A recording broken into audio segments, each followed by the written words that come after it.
जय श्री राधे कृष्ण। आप सभी का हमारे YouTube चैनल पे बहुत बहुत स्वागत है। आइए सुनते हैं श्रावण सोमवार व्रत की कथा। श्रावण मास में भगवान शिव के पूजन का बड़ा ही विशेष महत्व माना गया है। जो भी भक्त सच्ची श्रद्धा के साथ, नियम और निष्ठा के साथ श्रावण मास में भगवान शिव का पूजन करते हैं, व्रत रखते हैं, कथा श्रवण करते हैं, तो भगवान शिव जी की कृपा से उनके सभी दुख और कष्ट दूर हो जाते हैं तथा सभी प्रकार के सुख और समृद्धि की प्राप्ति होती है। श्रावण का महीना यह बड़ा ही पुण्य फलदायक माना गया है और श्रावण मास में सोमवार का दिन खास करके भगवान शिव का विशेष प्रकार से पूजन किया जाता है। सोमवार का व्रत रखा जाता है और व्रत रखने पर कथा भी अवश्य ही श्रवण करनी चाहिए। इससे अनंत गुना पुण्य फलों की प्राप्ति होती है। श्रावण मास में व्रत 3 प्रकार से किया जाता है। एक तो श्रावण सोमवार व्रत, दूसरा 16 सोमवार व्रत और तीसरा प्रदोष का व्रत। भक्तजन अपने सुविधा के अनुसार व्रत को रखते हैं। कई भक्तजन श्रावण सोमवार से व्रत आरंभ करते हैं और वह 16 सोमवार तक व्रत रखते हैं और कई भक्तजन केवल श्रावण मास में सोमवार का व्रत रखते हैं और भगवान शिव का पूजन करते हैं। जितने भी श्रावण मास में सोमवार का व्रत पड़ता है उतने व्रत रखते हैं और भगवान शिव का पूजन करते हैं। तो आइए सुनते हैं श्रावण सोमवार व्रत की कथा। तो बोलिए प्रेम से भगवान भोलेनाथ की जय, माता पार्वती की जय। किसी नगर में एक धनी व्यापारी रहता था। वह व्यापारी बड़ा ही धनी था, लेकिन इतना सब कुछ होने के बाद भी वह व्यापारी अंतर मन से बहुत दुखी रहता था, क्योंकि उस व्यापारी का कोई भी पुत्र नहीं था। दिन रात उसे यही चिंता सताती रहती कि पुत्र पाने की इच्छा से वह व्यापारी प्रति सोमवार भगवान शिव की व्रत पूजा किया करता था और संध्या काल को व्यापारी शिव मंदिर में जाकर भगवान शिव के सामने घी का दीपक जलाया करता था। उस व्यापारी की भक्ति देखकर एक दिन माता पार्वती ने भगवान भोलेनाथ से कहा कि हे प्राणनाथ, यह व्यापारी आपका सच्चा भक्त है। कितने दिनों से यह सोमवार का व्रत और पूजा नियमित रूप से कर रहा है। भगवान, आप इस व्यापारी की मनोकामना अवश्य पूर्ण करें। हे स्वामी, आप इस भक्त के ऊपर अपना कृपा करें। पार्वती माता का इतना आग्रह देखकर भगवान शिव ने कहा कि तुम्हारे आग्रह पर मैं इस व्यापारी को पुत्र प्राप्ति का वरदान देता हूँ, लेकिन इसका पुत्र 16 वर्ष से अधिक जीवित नहीं रहेगा। उसी रात भगवान शिव ने स्वप्न में उस व्यापारी को दर्शन देकर उसे पुत्र प्राप्ति का वरदान दे दिया और उसके पुत्र के 16 वर्ष तक जीवित रहने की बात भी बताई। भगवान के वरदान के बाद व्यापारी को खुशी तो हुई, लेकिन पुत्र की अल्प आयु की चिंता ने उस खुशी को नष्ट कर दिया।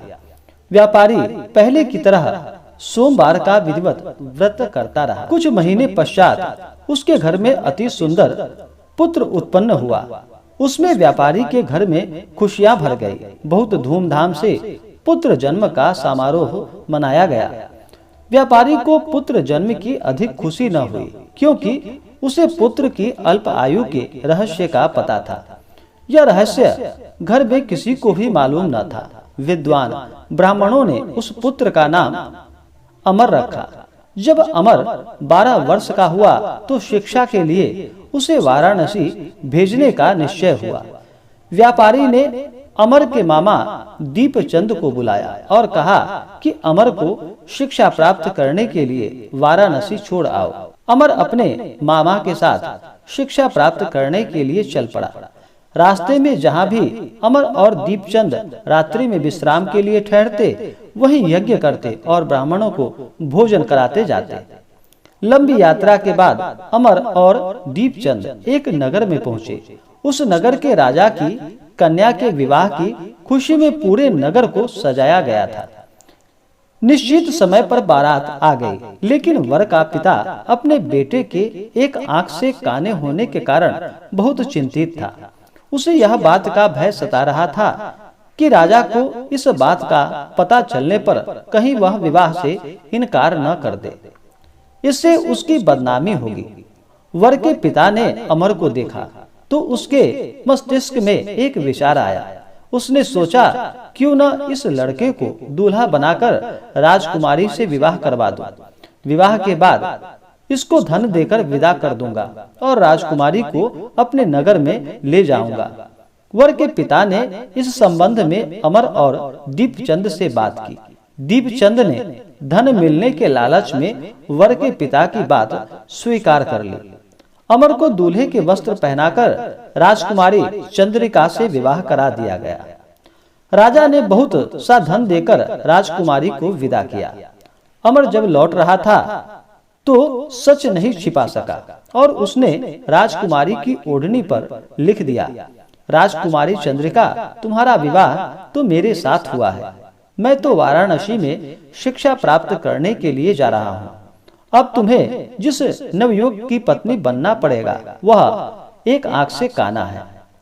जब राजकुमारी ने अपनी ओढ़नी पर लिखा हुआ पढ़ा तो उसने काने लड़के के साथ जाने से इनकार कर दिया। राजा ने सब बातें जानकर राजकुमारी को महल में ही रख लिया। उधर अमर अपने मामा दीपचंद के साथ वाराणसी पहुंच गया। अमर ने गुरुकुल में पढ़ना शुरू कर दिया। जब अमर की आयु 16 वर्ष पूरी हुई तो उसने एक यज्ञ किया। यज्ञ की समाप्ति पर ब्राह्मणों को भोजन कराया और खूब अन्न वस्त्र दान किए। रात को अमर अपने शयन कक्ष में सो गया। शिव के वरदान के अनुसार शयनावस्था में अमर के प्राण पखेरु उड़ गए। सूर्योदय होने पर मामा अमर को मृत देखकर रोने और पीटने लगा। आसपास के लोग भी वहां पर एकत्र होकर दुख प्रकट करने लगे।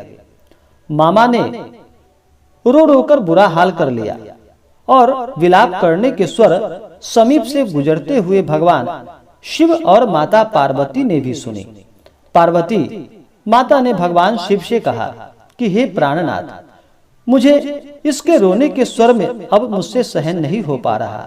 आप इस व्यक्ति के कष्ट को दूर कीजिए। हे प्राणनाथ, आप इसके ऊपर कृपा कीजिए। भगवान शिव ने पार्वती माता के साथ अदृश्य रूप में समीप जाकर अमर को देखा तो पार्वती जी से बोले कि पार्वती, यह तो उसी व्यापारी का पुत्र है। मैंने इसे 16 वर्ष की आयु प्रदान की थी और इसे वरदान दिया था। इसकी आयु तो अब पूरी हो गई। पार्वती माता ने फिर भगवान शिव से निवेदन किया कि हे प्राणनाथ, आप इस लड़के को जीवित करें, नहीं तो इसके माता पिता पुत्र की मृत्यु के कारण रो रो कर अपने प्राणों को त्याग देंगे। इस लड़के का पिता तो आपका परम भक्त है। वर्षों से सोमवार का व्रत करते हुए आपको भोग लगा रहा है। पार्वती माता के आग्रह करने पर भगवान शिव ने उस लड़के को जीवित होने का वरदान दे दिया और कुछ ही पल में वह जीवित होकर उठकर बैठ गया। शिक्षा समाप्त करके अमर मामा के साथ अपने नगर की ओर चल दिया। दोनों चलते हुए उसी नगर में पहुंचे जहां पर अमर का विवाह हुआ था। उस नगर में भी अमर ने यज्ञ का आयोजन किया। समीप से गुजरते हुए नगर के राजा ने यज्ञ का आयोजन देखा। राजा ने अमर को तुरंत पहचान लिया। यज्ञ समाप्त होने पर राजा अमर को और उसके मामा को महल में ले गया और कुछ दिन उन्हें महल में रखकर बहुत सा धन वस्त्र देकर राजकुमारी के साथ विदा किया। रास्ते में सुरक्षा के लिए राजा ने बहुत सारे सैनिकों को भी साथ भेजा। दीपचंद ने नगर में पहुंचते ही एक दूत को घर भेजा और अपने आगमन की सूचना भेजी। अपने बेटे अमर के जीवित वापस लौटने की सूचना से व्यापारी बहुत प्रसन्न हुआ।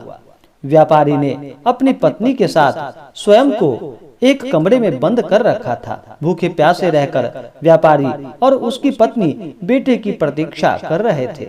उन्होंने प्रतिज्ञा कर रखी थी कि यदि उन्हें अपने बेटे की मृत्यु का समाचार मिला तो दोनों अपने प्राण को त्याग देंगे। व्यापारी अपनी पत्नी और मित्रों के साथ नगर के द्वार पर पहुंचा। अपने बेटे के विवाह का समाचार सुनकर पुत्रवधू राजकुमारी चंद्रिका को देखकर उसकी खुशी का ठिकाना न रहा।